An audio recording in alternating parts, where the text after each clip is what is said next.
ওই 9 বছরের বালক ডেকে বলে, ও উলামায়ে কেরাম, আপনাদের সাথে কোনো ঝগড়া করতে চাই না, আমার আল্লাহ তাআলার কোরআন থেকে আপনাদেরকে দলিল দিয়া দিব। এবার উলামায়ে কেরাম চুপ। এবার বলতে লাগলেন, তাহলে দলিলটা আমাদের সামনে দিয়া দাও। ওই 9 বছরের বালক বলেন, আমার আল্লাহ তাআলাই তো বলছেন, ওয়া আম্মা মান খাফা মাকামা রাব্বিহি ওয়া নাহান নাফসা আনিল হাওয়া। যেই বান্দা বান্দি আমি আল্লাহ তাআলার ভয়ে নিজের নফসকে গুনাহ থেকে বাঁচায় রাখবে, ওই বান্দা বান্দিদেরকে আমি আল্লাহ তাআলা জান্নাতুল মাওয়া দান করব। এবার ওই 9 বছরের বালক বাচ্চা হারুনুর রশিদকে বলতে লাগলো, বাচ্চা হারুনুর রশিদ, আমি আপনাকে বললাম আপনি জান্নাতি নাকি জাহান্নামী আমি আপনাকে বলতে পারবো, তবে আমার প্রশ্নের একটা জবাব দিবেন। এবার বাচ্চা হারুনুর রশিদ বলতে লাগলো, কি প্রশ্নের জবাব? ওই 9 বছরের বালক বলে, রে বাদশা, আপনি যে চেয়ারের মধ্যে বসছেন ওই চেয়ারের মধ্যে আমাকে নিয়ে বসানো লাগবে। কারণ হলো আপনি যে আমাকে প্রশ্ন করলেন আমি আপনাকে উত্তর দিয়া দিব। যেই বান্দা প্রশ্ন করে আর যেই বান্দা উত্তর দেয়, উত্তর দেনেওয়ালা বান্দা প্রশ্নকারীর চাইতে জ্ঞানী কম নাকি বেশি? এবার বাদশা এই কথা বলার পরে ওই সন্তান যখন বলল, আপনার চেয়ারের মধ্যে নিয়ে আমারে বসায়া দেন। এবার বাদশা হারুনুর রশিদ তার চেয়ার থেকে নাইমা ওই 9 বছরের বালককে যখন নিয়ে চেয়ারের মধ্যে যখন বসায়া দিল, ওই 9 বছরের বালক ডেকে বলে, রে বাদশা, আপনার জিন্দেগিতে কখনো এরকম কোনো ঘটনা ঘটেছে কিনা? বাদশা বলে, কি এমন ঘটনা? বলতে লাগলো, আপনার জিন্দেগিতে এমন একটা সময় হয়ে গেল যেই সময় আপনি চাইলেই গুনাহ করতে পারবেন, দুনিয়ার কোনো মানুষ দেখবে না, দুনিয়ার কোনো মানুষ আপনাকে বাধাও দিবে না, তারপরেও একমাত্র আপনি আমার মাওলার ভয়ে নিজের নফসটাকে গুনাহ থেকে বাঁচাইছেন। বাদশা হারুনুর রশিদ ডেকে বলে, আরে সন্তান, আমার জিন্দেগিতে এরকম তো একবার হয় নাই, দুইবার হয় নাই, আমার জিন্দেগিতে অনেকবারই তো এরকম ঘটনা হয়েছে। আমার জিন্দেগিতে অনেকবার আমি গুনাহ করার জন্য আমার মনে চাইছে, আমি যদি এখন গুনাহ করি দুনিয়ার কোনো মানুষ আমাকে দেখবে না, আমার মাও দেখবে না, আমার বাবাও দেখবে না, দুনিয়ার কোনো মানুষ আমাকে বাধাও দিবে না, তারপরও আমি আমার আল্লাহ তাআলার ভয়টা অন্তরে নিয়া, আমার আল্লাহ তাআলার ভয়, ওই আমার আল্লাহ তাআলার কাঠগড়ার সামনে আমি দাঁড়াইয়া কি জবাব দিব, ওই ভয়ে আমি আমার নফসটাকে গুনাহ থেকে আমি বাঁচাইয়া দিলাম। ওই 9 বছরের বালক বাচ্চা হারুনুর রশিদকে ডেকে ডেকে ডেকে ডেকে বলতে লাগলো, আরে বাচ্চা হারুন, তাহলে তো আপনি একজন জান্নাতি বান্দা। কারণ হলো আমি এখন দলিল দিয়ে দিব, এই দলিলটা হলো আমার দুনিয়ার কোনো মানুষের বানানো কোনো দলিল না, দুনিয়ার কোনো বাদশাহের কোনো দলিল না, এটা দুনিয়ার কোনো জ্ঞানী মানুষের কোনো দলিল না, এটা হলো আমার আল্লাহ তাআলার কোরআনের দলিল। ওয়া আম্মা মান খাফা মাকামা রাব্বিহি ওয়া নাহান নাফসা আনিল হাওয়া ফা ইন্নাল জান্নাতা হিয়াল মাওয়া। হয় সুন্দর হয়, তাহলে অল্প আমলেই যথেষ্ট। সারা রাত তাহাজ্জুদ নামাজ পড়লেন, পড়তে পড়তে পড়তে পড়তে যখন ফজরের সময় হলো ঘুমায় গেলেন, ফজরের আর নামাজ পড়লেন না। সারা রাতের তাহাজ্জুদ কোনো কাজে আসবে? সারা রাত তাহাজ্জুদ পড়ার কোনো দরকার নাই। আপনি যদি সারা রাত সুন্দর করে ঘুমায়া তারপর যদি ফজরের নামাজ জামাতের সাথে আদায় করেন, ফায়দা আছে না নাই? তো এজন্যই রসুল বলেন অল্প আমলই নাজাতের জন্য যথেষ্ট হবে। তো আজকের এই মাহফিল পেয়ে আপনারা খুশি না বেজার? এই মাহফিলটা আপনাদের এলাকার জন্য রহমত নাকি গজব? এই যে একটা জান্নাতের বাগান, যদিও আমরা দেখতেছি এটা একটা ফ্যান্ডেল, লাইট মাইক দিয়ে আমরা একটা সাজাইছি, অথচ কিন্তু এটা একটা ফ্যান্ডেল, এটার নাম হলো জান্নাতের বাগান। কি নাম? রহমাতুল লিল আলামিন বলেন, সাহাবায়ে কেরামদেরকে বয়ান করেন, ও সাহাবায়ে কেরাম, তোমরা দুনিয়াতে যদি জান্নাতের বাগান দেখতে পাও, সাথে সাথে জান্নাতের বাগানের মধ্যে বসে যাও। তো তো সাহাবায়ে কেরাম আশ্চর্য হয়ে বললেন, ইয়া রাসূলুল্লাহ, দুনিয়াতে আবার জান্নাতের বাগান কোনটা? তো রাহমাতুল লিল আলামিন বলেন, দুনিয়াতে যেখানেই কোরআন এবং হাদিস সম্পর্কে আলোচনা হয় সেটাকেই জান্নাতের বাগান বলা হয়। সুবহানাল্লাহ। তাহলে আমরা কোথায় বসলাম? জান্নাতের বাগানে। এই জান্নাতের বাগানে সবাই বসতে পারবে না, আসতে পারবে না। এটা এমন একটা দামি মজলিস, নবী আমার বলেন, কোনো বান্দা বান্দি যদি নিয়তটাকে সহি করিয়া এই মজলিসের মধ্যে বসবে, বসার সাথে সাথে আল্লাহ পাক তার জিন্দেগির সব গুনাহ মাফ করে দিবে। তাহলে নিয়তকে সকলে সহি করে বসবো তো ইনশাআল্লাহ। তো এজন্যই যে আয়াত পড়লাম আল্লাহ পাক রব্বুল আলামিনের ভয় সম্পর্কে, আল্লাহ বলেন, আমি রবকে ভয় করো। আমি রবের ভয়ে যে সমস্ত বান্দাবান্দিগুলো নিজের নফসটাকে গুনাহ থেকে বাঁচাইবে, ওদের ব্যাপারে আল্লাহ পাক বলেন, ওই সমস্ত বান্দাবান্দিদেরকে আমি রব জান্নাতুল মাওয়া দান করব। তো এজন্যই আল্লাহ পাক রব্বুল আলামিন বলেন, ওয়া আম্মা মান খাফা মাকামা রাব্বিহি ওয়া নাহান নাফসা আনিল হাওয়া وأما من خاف مقام ربه ونهى النفس عن الهوى فإن الجنة هي المأوى। আল্লাহ পাক বলেন, যেই সমস্ত বান্দা বান্দি আমি রবকে ভয় করে, আমি আল্লাহ তাআলার ভয়ে নিজের নফসটাকে বান্দা গুনাহ থেকে বাঁচায়া রাখে, যখন ওই বান্দার গুনাহ করতে মন চাই, তখন ওই বান্দা পরিপূর্ণভাবে আমি রবের ভয়টা অন্তরের মধ্যে প্রবেশ করায়া দেয়। আমি আল্লাহ তাআলার ভয়ে বান্দা কোনো গুনাহ করে না। আমি আল্লাহ তাআলার সামনে যে বান্দা দাঁড়াইবে, আমি আল্লাহর সামনে দাঁড়ানোর ভয়ে এই বান্দা আমি আল্লাহর সামনে দাঁড়ায় যে বান্দা হিসাব দিবে, এই হিসাব দেওয়ার ভয়ে যেই সমস্ত বান্দা বান্দিরা আমি আল্লাহ তাআলার ভয়ে গুনাহ করবে না, ওই সমস্ত বান্দা বান্দিদেরকে আমি আল্লাহ তাআলা কাল কিয়ামতের ময়দানে বিনা হিসাবে জান্নাতুল মাওয়া দান করব। হর কে দারত খৌফে হক দরদিল মদাম জান্নাতুল মাওয়া দেহাত উরা মাকাম জুজবা হকচি জে মখাজ ইনসুজা ফজলে উ আমস্তে দর জুমলা জাহা। আল্লাহ তাআলাকে ভয় করার দরকার আছে না নাই? এজন্যই আল্লাহ তাআলা বলেন, আমি রবকে বান্দা ভয় করো। আমি আল্লাহকে ভয় করলে ফায়দা কি হবে? আল্লাহ তাআলা বলেন, যে বান্দা বান্দি আমি আল্লাহ তাআলাকে ভয় করে, আমি আল্লাহকে ভয় করিয়া নিজের নফসকে গুনাহ থেকে বাঁচাই, ওই সমস্ত বান্দা বান্দিদেরকে আমি আল্লাহ জান্নাতুল মাওয়া দান করব। এরে নবীর উম্মতের দল, এজন্যই তো আমার আল্লাহ তাআলার ভয়টা বান্দা তোমার আমার অন্তরে প্রবেশ করায় দেওয়া লাগবে। আল্লাহর ভয় অন্তরে নিয়ে চললে আমার আল্লাহ তাআলা কি পরিমাণ প্রতিদান আপনাকে আমাকে দিবে জানার দরকার আছে না নাই? আমরা সকলেই জানি একটা বাদশা আছে, বাদশা হারুনুর রশিদ, আছে না নাই? ওই বাদশা হারুনুর রশিদের একটা ঘটনা দিয়ে আপনাদেরকে বুঝাইবো আমার আল্লাহ তাআলা মানুষদেরকে আল্লাহকে ভয় করলে আমার আল্লাহ মানুষকে কি প্রতিদান দিয়া দেয়।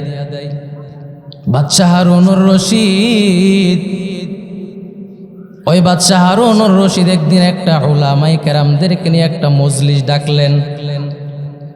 এখন যেমন আপনারা আমার সামনে বসে আছেন, ঠিক এইভাবে বাদশা হারুনুর রশিদ উলামায়ে কেরামদেরকে ডাকলেন, যারা আলেম আছে আলেমদেরকে ডাকলেন। আলেমদেরকে ডাইকা এবার বাদশা হারুনুর রশিদ সব আলেমদের সম্মুখে বলতে লাগলেন, হে উলামায়ে কেরাম, আপনারা আমার একটা কথার জবাব দিয়ে দিবেন। আপনারা বলুন, আমি বাদশা কি জান্নাতি নাকি জাহান্নামী? এই কথা যখন উলামায়ে কেরাম সবার সামনে যখন বাদশা বলল, এই কথা বলার পরে এবার উলামায়ে কেরাম আশ্চর্য হয়ে গেলেন, রে বাদশা, আপনি জান্নাতে যাবেন নাকি জাহান্নামে যাবেন? আমরা তো আপনাকে গ্যারান্টি দিয়ে বলতে পারবো না আমরা জান্নাতে কেমনে যাইবেন, কোন আমল করলে আপনি জান্নাতে প্রবেশ করবেন, কোন কাজ করলে জাহান্নামে প্রবেশ করবেন, জান্নাতে যাওয়ার পর আমার আল্লাহ কি পরিমাণ প্রতিদান আপনাকে আমাকে দিয়ে দিবে, এই সব কিছু আমরা বলতে পারবো, জান্নাতের নিদর্শন আমরা বলতে পারবো। তবে আমরা আপনাকে গ্যারান্টি দিয়ে বলতে পারবো না আপনি জান্নাতি নাকি জাহান্নামী। এবার বাদশা হারুনুর রশিদ উলামায়ে কেরামদেরকে বললেন, উলামায়ে কেরাম, আপনারা যদি আমার প্রশ্নের জবাব দিতে পারেন তাহলে আপনাদেরকে অনেক বড় প্রতিদান দেওয়া হবে। বাদশার পুরস্কার বড় নাকি ছোট? বাদশার পুরস্কার অনেক বড়। এবার উলামায়ে কেরামদেরকে যখন বললেন, এবার উলামায়ে কেরাম সবাই নিস্তব্ধ হয়ে গেলেন, কারো জবান দিয়ে কোনো কথা বের হয় না। এবার যখন বাদশা দ্বিতীয়বারের মতো আবার যখন ওদের সামনে যখন প্রশ্ন করলেন, হে উলামায়ে কেরাম, আপনারা আমার প্রশ্নের জবাব দেন, আমি বাচ্চা কি জান্নাতে যাব নাকি জাহান্নামে যাব? সব উলামায়ে কেরাম চুপ হয়ে গেলেন। ওই ময়দানের মধ্যে থেকে, ময়দানের মাঝখান থেকে একটা 9 বছরের শিশু বালক দাঁড়ায় গেল। ওই বালক দাঁড়ায় বলতে লাগলো, ও বাদশা, আমি বলতে পারবো আপনি কি জান্নাতি নাকি জাহান্নামী? এই কথা শোনার পরে উলামায়ে কেরাম চুপ হয়ে গেল। উলামায়ে কেরামের মনের মধ্যে বড় চিন্তা, আমরা অনেক বছর লেখাপড়া করে করে মাওলানা হলাম, মুফতি হলাম, আমরা একজন বান্দাকে জান্নাতের গ্যারান্টি দিতে পারলাম না, আর এই 9 বছরের একটা বালক একজন বান্দাকে কেমন ভাবে জান্নাতের গ্যারান্টি দিয়া দেয়? এবার সবাই যখন, সব উলামায়ে কেরাম মিলে মিলে যখন ওই ছোট বাচ্চাকে যখন বলতে লাগলো, তুমি একটা ছোট্ট বালক, তোমার বয়স হলো 9 বছর, তবে তুমি কেমনে একটা বান্দাকে জান্নাতের গ্যারান্টি দিয়ে দিলা? ওই 9 বছরের বালক ডেকে বলে, ও উলামায়ে কেরাম, আপনাদের সাথে কোনো ঝগড়া করতে চাই না, আমার আল্লাহ তাআলার কোরআন থেকে আপনাদেরকে দলিল দিয়ে দিব। এবার উলামায়ে কেরাম চুপ। এবার বলতে লাগলেন, তাহলে দলিলটা আমাদের সামনে দিয়া দাও।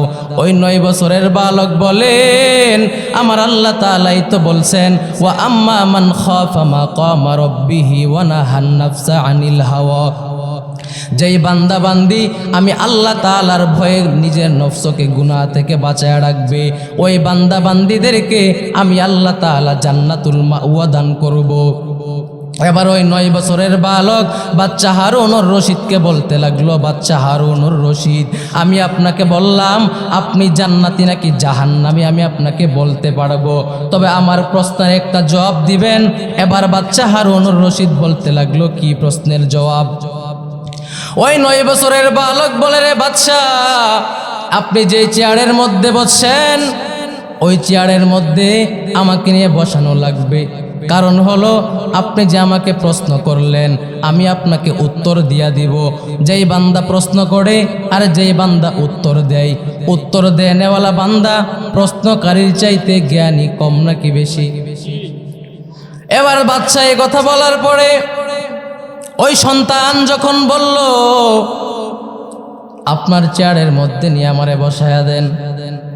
এবার বাদশা হারুনুর রশিদ তার চেয়ার থেকে নাইমা ওই 9 বছরের বালককে যখন নিয়ে চেয়ারের মধ্যে যখন বসায়া দিল, ওই 9 বছরের বালক ডেকে বলে, রে বাদশা, আপনার জিন্দেগিতে কখনো এরকম কোনো ঘটনা ঘটেছে কিনা? বাদশা বলে, কি এমন ঘটনা? বলতে লাগলো, আপনার জিন্দেগিতে এমন একটা সময় হয়ে গেল যেই সময় আপনি চাইলেই গুনাহ করতে পারবেন, দুনিয়ার কোনো মানুষ দেখবে না, দুনিয়ার কোনো মানুষ আপনাকে বাধাও দিবে না, তারপরেও একমাত্র আপনি আমার মাওলার ভয়ে নিজের নফসটাকে গুনাহ থেকে বাঁচাইছেন। বাদশা হারুনুর রশিদ ডেকে বলে, আরে সন্তান, আমার জিন্দেগিতে এরকম তো একবার হয় নাই, দুইবার হয় নাই, আমার জিন্দেগিতে অনেকবারই তো এরকম ঘটনা হয়েছে। আমার জিন্দেগিতে অনেকবার আমি গুনাহ করার জন্য আমার মনে চাইছে, আমি যদি এখন গুনাহ করি দুনিয়ার কোনো মানুষ আমাকে দেখবে না, আমার মাও দেখবে না, আমার বাবাও দেখবে না, দুনিয়ার কোনো মানুষ আমাকে বাধাও দিবে না। তারপরও আমি আমার আল্লাহ তাআলার ভয়টা অন্তরে নিয়া, আমার আল্লাহ তাআলার ভয়, ওই আমার আল্লাহ তাআলার কাঠগড়ার সামনে আমি দাঁড়াইয়া কি জবাব দিব, ওই ভয়ে আমি আমার নফসটাকে গুনাহ থেকে আমি বাঁচাইয়া দিলাম। ওই 9 বছরের বালক বাচ্চা হারুন ওর রশিদকে ডেকে ডেকে ডেকে ডেকে বলতে লাগলো, এরে বাচ্চা হারুন, তাহলে তো আপনি একজন জান্নাতি বান্দা। কারণ হলো আমি এখন দলিল দিয়ে দিব, এই দলিলটা হলো আমার দুনিয়ার কোনো মানুষের বানানো কোনো দলিল না, দুনিয়ার কোনো বাদশাহের কোনো দলিল না, এটা দুনিয়ার কোনো জ্ঞানী মানুষের কোনো দলিল না, এটা হলো আমার আল্লাহ তাআলার কোরআনের দলিল। ওয়া আম্মা মান খাফা মাকামা রাব্বিহি ওয়া নাহান নাফসা আনিল হাওয়া ফা ইন্নাল জান্নাতা হিয়াল মাওয়া। ওই সন্তান বলতে লাগলো, আল্লাহ পাক রব্বুল আলামিন বলেন, যেই বান্দা বান্দি আমি আল্লাহ তাআলার ভয়ে নিজের নফসকে গুনাহ থেকে বাঁচাইলো, ওই সমস্ত বান্দা বান্দিদেরকে আমি আল্লাহ তাআলা জান্নাতুল মাওয়া দান করব। এরে বাহের চরের মুসলমানেরা, আমার আল্লাহ তাআলার ভয়ন্তরের মধ্যে নেওয়ার দরকার আছে না নাই? এজন্যই তো বান্দা আল্লাহর ভয়ন্তরে ঢুকায়া দাও। এরে নবীর উম্মতের দল, নবী আমার বলেন, হুব্বুদ দুনিয়া রাসু কুল্লি খতিয়া, দুনিয়ার মুহাব্বত বান্দা সকল পাপের মূল। যেই বান্দা দুনিয়ার মুহাব্বতে পড়লো, যেই বান্দা দুনিয়ার টাকার মুহাব্বতে পড়ে গেল, ওই বান্দার নামাজ পড়তে ভালো লাগবে না। যেই বান্দা বাড়ির মুহাব্বতে পড়লো, ওই বান্দা নামাজ পড়তে ভালো লাগবে না। যেই বান্দা নারীর মুহাব্বতে পড়ছে, ওই বান্দা কখনো নামাজ পড়তে ভালো লাগবে না। ওই বান্দা শুধু দুনিয়া দুনিয়া দুনিয়া নিয়ে তালাশ করতে থাকবে। আরে নবীর উম্মতের দল, আমাদের বাংলাদেশের মধ্যে একটা জেলা আছে, ফরিদপুর জেলা আসেনি? ওই ফরিদপুর জেলার মধ্যে আল্লাহর একজন ওলি ঘুমায়। ওই ওলির নাম হলেন শামসুল হক ফরিদপুরি রহমতুল্লাহ আলাই।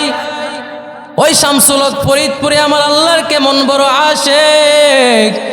ওই শামসুল হক ফরিদপুরি রহমতুল্লাহ আলাই বলেছিলেন, দুনিয়ার সবাই হলো পাগল। এবার দুনিয়ার মানুষ মনে মনে মনে মনে চিন্তা ভাবনা করতে লাগলো, তিনি তো অনেক বড় একজন আল্লাহর ওলি, তিনি অনেক বড় আলেম, তাহলে দুনিয়ার মানুষকে পাগল কেন উপাধি দিয়া দিলেন?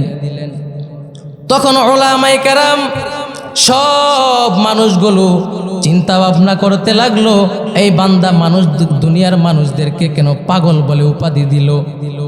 এবার মনে মনে চিন্তা ভাবনা করলো, হ্যাঁ তিনি তো ঠিকই বলেছেন, দুনিয়ার সবাই তো পাগল।